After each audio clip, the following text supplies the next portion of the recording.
বিপদ কি আরো বাড়ল অনুব্রত মণ্ডলের? বীরভূমের একটি ইটভাটা লুঠের মামলায় আদালতে বড়সড় ধাক্কা খেলেন তিনি। অনুব্রত মণ্ডলের আগাম জামিনের আবেদন বাতিল করে দিল বীরভূম জেলা আদালত।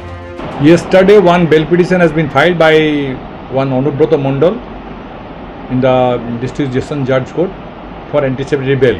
After careful considering the CD and the lower court record, the District Judge of Birbhum District has been pleased to reject the same. Under Section 379 and some other sections was there.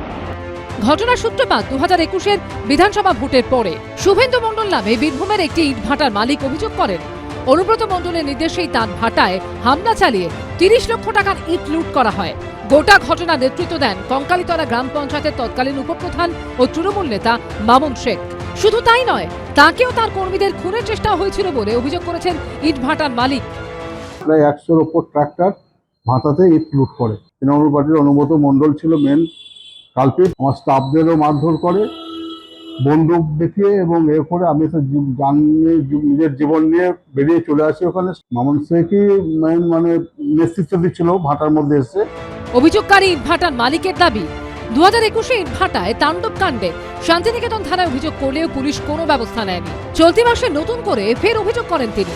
Anubrata Mondal সহ মোট 13 জনের বিরুদ্ধে 8টি ধারায় দায়ের করা হয় FIR. Santiniketan থানায় মামলা রুজু হতেই গ্রেফতারি এড়াতে বীরভূম জেলা আদালতের দ্বারস্থ হয়েছিলেন অনুব্রত মণ্ডল, কিন্তু তার আগাম জামিনের আবেদন বাতিল করে দিল বীরভূম জেলা আদালত। এবার কি তাহলে গ্রেফতার হতে পারেন অনুব্রত মণ্ডল? এর আগে 2024 সালে গরু পাচার মামলায় 1.5 বছর পর তিহার জেল থেকে মুক্তি পান অনুব্রত মণ্ডল। ভাস্কর মুখোপাধ্যায়ের রিপোর্ট, এবিপি আনন্দ, বীরভূম।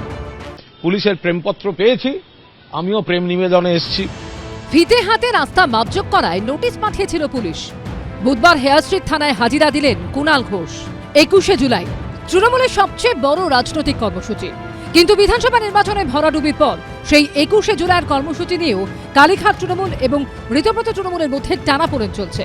যদিও এবার ধর্মতলায় ভিক্টোরিয়া হাউসের সামনে তৃণমূলের 21শে জুলাইয়ের সমাবেশ হচ্ছে না বলে ইতিমধ্যেই জানিয়ে দিয়েছে পুলিশ। এই অবস্থায় রবিবার ভিক্টোরিয়া হাউসের সামনে সভাস্থল পরিদর্শন করেন কালীঘাট তৃণমূলের সদস্যরা। ফিতে হাতে রাস্তা মাপজোক করেন তারা। এই নিয়ে সোমবার বিধানসভায় দাঁড়িয়ে তৃণমূলকে খোঁচা দেন শুভেন্দু অধিকারী। 11 সালে তো ব্রিগেডে গেছিলেন, এবারেও চলুন না ব্রিগেডে যাই, দম আছে। আপনি অ্যাপ্লিকেশন করে দিয়ে কলকাতার রাস্তায় ভিক্টোরিয়ার সামনে ফিতা নিয়ে চলে যাবেন? কি মামার বাড়ি নাকি? ফিতা নিয়ে যাবেন মাপতে? কে অধিকার দিয়েছে আপনাকে? কে অধিকার দিয়েছে? পারমিশন প্রেয়ার করবেন, কোথায় দেব বলে দেব। এসবের মধ্যেই কুণাল ঘোষের বিরুদ্ধে হেয়ার স্ট্রিট থানায় অভিযোগ দায়ের হয়। নোটিশ পাঠায় পুলিশ। সেই মতো বুধবার হেয়ার স্ট্রিট থানায় হাজিরা দিলেন কুণাল ঘোষ। দুপুর 1:30 নাগাদ হেয়ার স্ট্রিট থানায় আসেন তিনি। এদিন প্রায় 2.5 ঘন্টা জিজ্ঞাসাবাদ করা হয় কুণাল ঘোষকে। প্রশ্নগুলো তারা তাদের মতো করেছেন, আপনারা এইভাবে ধরতে পারেন। পিচের রাস্তা ছিল না মাটির রাস্তা ছিল, এগুলো প্রতীকী প্রশ্ন। এই ভয়ঙ্কর সব প্রশ্ন দেখে একটা পুলিশ রাজের নমুনা। মাননীয় মুখ্যমন্ত্রী, আপনিও তো রাজনীতি করে উঠেছেন, আপনিও গ্রাসরুটের রাজনীতি করে উঠেছেন, বিরোধী রাজনীতি করেছেন, এই দলের শহীদদের তর্পণও আপনি করেছেন, তারপরে কি এগুলো সমস্ত ঠিক হচ্ছে? কুণাল ঘোষ হাজিরা দিলেও এইদিন হেয়ার স্ট্রিট থানায় আসেননি তৃণমূল নেতা বৈশ্বনাথ চট্টোপাধ্যায়। এইদিন দক্ষিণ কলকাতার কর্মী সম্মেলনে উপস্থিত ছিলেন তিনি। দলীয় কাজে ব্যস্ত থাকায় পরে তিনি হাজিরা দেবেন বলে পুলিশকে জানিয়েছেন বৈশ্বনাথ চট্টোপাধ্যায়। আমি যেতে পারিনি, মিটিং ছিল। আমি ওখানে একটা ইমেলে আমার টাইম প্রেয়ার করেছি যে আমি যাব।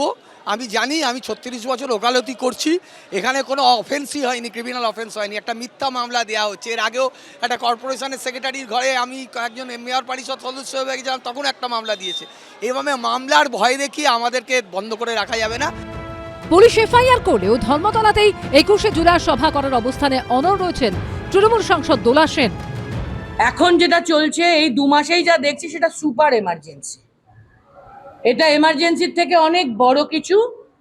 এবং শুধু রবিবারে দুপুরবেলা 15 মিনিটের জন্য আমরা 6-7 জন দাঁড়িয়ে আমরা একটু মাপামাপি করছিলাম, তাও চিতপুর রোড বা সেন্ট্রাল এভিনিউ কিছু বন্ধ হয়নি। ওরা কিসব hindrance of gathering and etcetera এসব লিখেছে টেকেছে।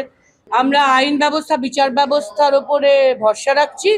আমরা নিশ্চয়ই মমতা বন্দ্যোপাধ্যায় 21শে জুলাই যেমন 33 বছর ধরে করে আসছেন তেমনই করতে পারবেন এবছরও। ইতিমধ্যে কলকাতা পুলিশ কমিশনার নির্দেশিকা জারি করে জানিয়েছেন 2রা জুলাই থেকে 30শে আগস্ট পর্যন্ত মধ্য কলকাতার একাংশে বিএনএস এর 163 ধারা জারি করা হয়েছে।